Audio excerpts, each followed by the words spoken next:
우리에게 주신 하나님의 말씀은 사도행전 13장, 저번 주에서 사도행전 13장 13절부터 19절까지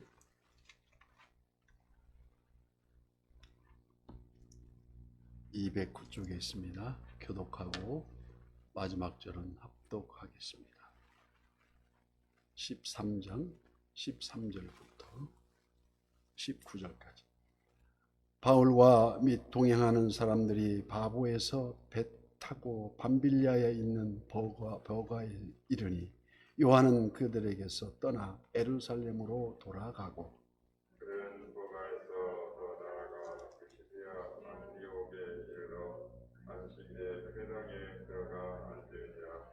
율법과 선지자의 글을 읽은 후에 회당장들이 사람을 보내어 물어 이르되, 형제들아, 만일 백성을 권할 말이 있거든 말하라 하니, 바울이 일어나 손짓하여 말하되, 이스라엘 사람들과 및 하나님을 경외하는 사람들아 들으라.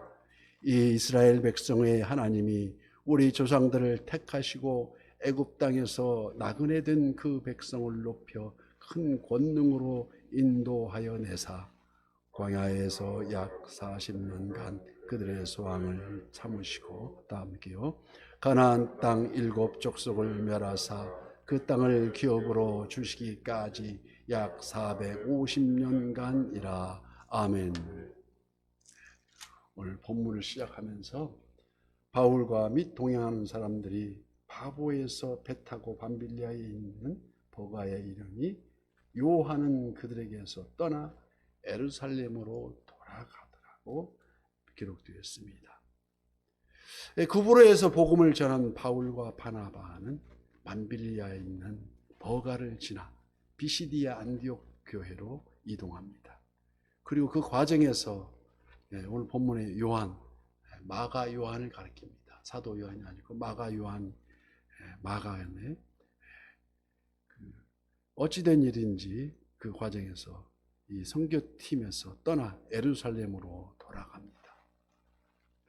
그 이유에 대해서 성경은 기록되어 있지 않지만 이 마가복음을 기록할 만큼 영향력이 있는, 또 바나바와 생질관계, 삼촌과 조카 사이에 있는데, 이게 그만큼 다양한 추측들로 분분하지만 이 마가의 일로 바울은 큰 상심을 하였고 실망했다는 거죠. 이후에는 바나바와 바울이 또 투게 되는 원인으로 작용하였어. 그래서 2차 선교 여행에서는 아예 서로 갈라서게 되는 결과를 낳게 됩니다. 하나님이 인도하심 속에서도 진행한 선교였지만 서로 간의 인간관계에서 일어난 갈등을 겪었다고 할 수 있습니다.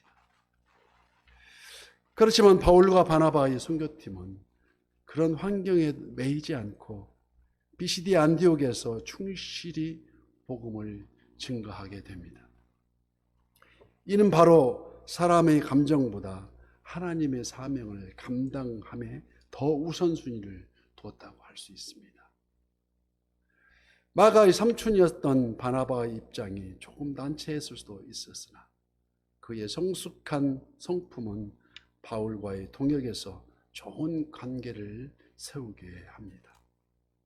이는 자칫 분열할 상황에서도 자기 중심이 아닌 오직 하나님 중심에서 서로 화합을 이루면 모든 것이 합력하여 선을 이룬다는 교훈을 우리에게 줍니다. 피시디아 안디옥에서 회당에 들어간 일행은 그곳에서 그리스도의 복음을 증거하기 시작합니다. 그 증거의 사역에 주도적으로 나선 이는 바로 이제까지 회방자, 추격자의 이름으로 불리던 사울이라는 이름까지도 버리고 사도 바울로 변신한 이 사도 바울이 정면에 나서게 됩니다. 그래서 오늘 본문 16절 말씀에는 바울이 일어나 손짓하며 말하되, 이스라엘 사람들과 및 하나님을 경외하는 사람들아 들으라. 바울은 회당에서 이야기를 할 기회를 얻어서 쉐마 이스라엘, 이스라엘아 들으라. 아주 익숙한 말이죠. 그들의 귀에 익숙한 문구를 들어서 쇠마 이스라엘, 이스라엘아 들으라는 얘기를 하며 다윗의 후손으로 오신 예수 그리스도를 증거하게 됩니다. 그리고 세례 요한의 회개를 위한 그 세례를 설명하여 주고, 또 이미 주의 길을 예비하심, 그런데도 예수님을 알아보지 못한 당시 지도자들에 대해서 그 지도자들이 어두움, 영안이 닫혀 있는 그 어두움을 결국 하나님 말씀을 무시하고 또 무지한 그들의 행동으로 드디어 십자가에 처형하게 이르게 되는 그 당시 지도자들의 어두움, 이를 낱낱이 지적하는 그러한 과정에서, 그러나 이러한 모든 과정이 다 성경에 기록된 대로 다 그 말씀의 성취였음을 하나하나 증거를 하게 됩니다. 그래서 지금 그리스도의 죽음과 부활을 증거하며 오늘 본문 31절 말씀에 이렇게 기록하고 있습니다. 갈릴리로부터 예루살렘에 함께 올라간 사람들에게 여러 날 보이셨으니 그들이 이제 백성 앞에서 그의 증인이라. 현지 언어인 헬라어를 구사하는 데 있어서 바울은 다른 사도들보다 아주 월등하고 능통했습니다. 그리고 이방인의 사도로 부르심을 받았기에 바울은 주도적으로 말씀을 선포하는 자가 된 것이 아니겠습니까? 바나바는 바울을 세워주고 이끌어준 사람으로 선배이기도 하며 또 어떻게 보면 은사라고도 할 수 있습니다. 바나바는 바울을 세워주고 이끌어준 사람으로, 그러나 인간적인 관계보다 하나님의 사역에 관한 하나님의 질서를 세우는 그 일에 우선순위를 둔 것입니다. 이 모습은 성령으로 충만한 선교팀의 모습이며 성숙함의 모범이 된다고 우리는 할 수 있습니다. 본문에서 증거되는 바울의 메시지는 베드로와 스데반의 설교와 똑같이 이스라엘 역사를 증거하며 그 중심에 그리스도가 있음을 선포하고 있습니다. 그래서 모든 설교의 중심이 바로 예수 그리스도임을 확실히 보여주고 있다는 것입니다. 즉 구약에 드러난 그리스도의 모습을 보여주며 그 말씀을 성취하신 예수 그리스도를 증거하게 된다는 것입니다. 모든 메시지 중심에 그리스도가 이루시고 선포하시며 증거하셨던 그 사실만을 전해야 함을 여실히 보여주고 있다는 것입니다. 이게 바로 복음에 부끄럽지 않게 하는 행동임을 일깨워줍니다. 인간의 교훈과 사람들에게 흥미를 주는 이야기, 그리고 듣고 싶어하는 것에 치중하면 그게 바로 인간 중심이 되고 맙니다. 교회가 그리스도의 중심이 되지 못하고 인간 중심이 될 때 그 교회가 교회됨을 상실하게 된다는 것을 우리에게 교훈하고 있습니다. 성경은 이 사실을 보여주고 있으며 오늘날 교회가 회복되어야 할 과제임을 우리에게 안겨주고 그 과제를 우리에게 깨닫게 하고 있습니다. 이는 하나님 앞에 그 말씀 앞에 자신을 감추어지고 오직 그리스도만이 드러나게 하는 그 모습입니다. 이는 자기를 부인한 삶이며 그리스도인이 추구해야 할 신앙인의 모범, 신앙인의 모습. 바로 우리 주님도 마태복음 7장 21절 말했듯이 산상수훈에서 이런 말씀하지 않습니까? 나보다로 주여 주여 하는 자마다 다 천국에 들어갈 것이 아니요 오직 내 아버지 뜻대로 행하는 자라야 들어가리라고 말씀하십니다. 그래서 사도 바울은 증언합니다. 다윗의 후손인 예수 그리스도가 요즘에 우리가 예배할 때마다 사도신경으로 고백하듯이 늘상 외우면서 미처 알아보지도 못하였고 성경에 예언되어 있는 예수님을 십자가에 못 박게 만든, 그래서 하나님께서 그를 다시 살리시고 우리가 그 증인이라는 것을 말합니다.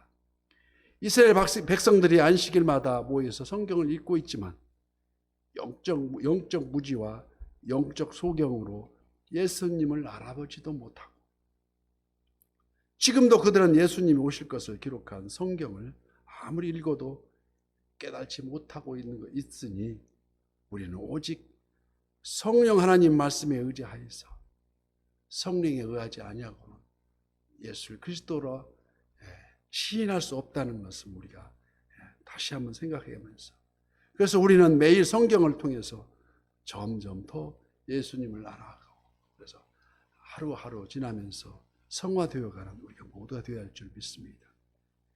그래서 우리는 오늘 다 읽지는 않았지만 본문에서 하나님의 예정하심과 택하심의 놀라운 섭리를 우리는 하나하나 깨닫게 됩니다. 그래서 48절 말씀에는 이방인들이 다 듣고 기뻐하며 하나님의 말씀을 찬송하여 영생을 주시기로 작정된 자는 다 믿더라고 기록되어 있습니다. 이는 유대인들이 복음을 거절했을 때 이방인으로 향하게 하시고 하나님께서 구원하시기로 작정된 자들을 다 믿게 하셨고 지금도 역사하고 계시며 앞으로도 그렇게 하실 거라는 말씀입니다. 바울은 이 놀라운 진리를 로마서 11장 25절 말씀에 이렇게 기록하고 있습니다. 형제들아, 너희가 스스로 지혜 있다 하면서 이 신비를 너희가 모르기를 내가 원하지 아니하노니 이 신비는 이방인의 충만한 수가 들어오기까지 이스라엘이 더러는 우둔하게 된 것이라. 바울은 이 모든 것이 하나님의 측량할 수 없는 구원의 섭리였음을 우리가 그리고 계획이었음을 고백하고 있는 것이 아닙니까? 이스라엘 백성들이 하나님을 배반하고 배척한 것도 결국 하나님의 섭리 가운데 이루어진 일이요, 그 일로 인하여 이방인들에게 구원의 복된 소식이 전해질 수 있는 것도 하나님의 놀라운 구원의 계획에 의해서 이루어진 사실이라는 것입니다.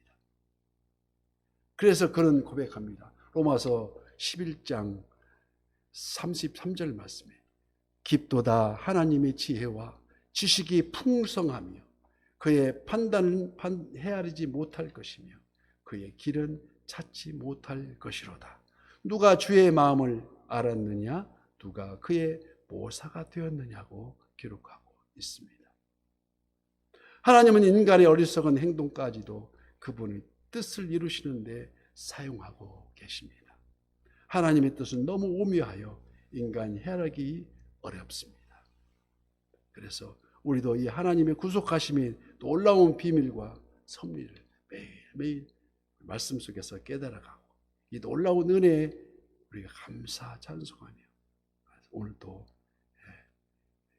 그 선한 이웃교회를 출범한 이후에도 우리가 항상 어떤 위험에서도 피할 바위 되시며 아버지와 반석 되신 우리 예수님을 오늘도 계속 찬양하면서 저와 여러분이 오늘도 승리하는 모두가 되시기를 예수님의 이름으로 축복합니다.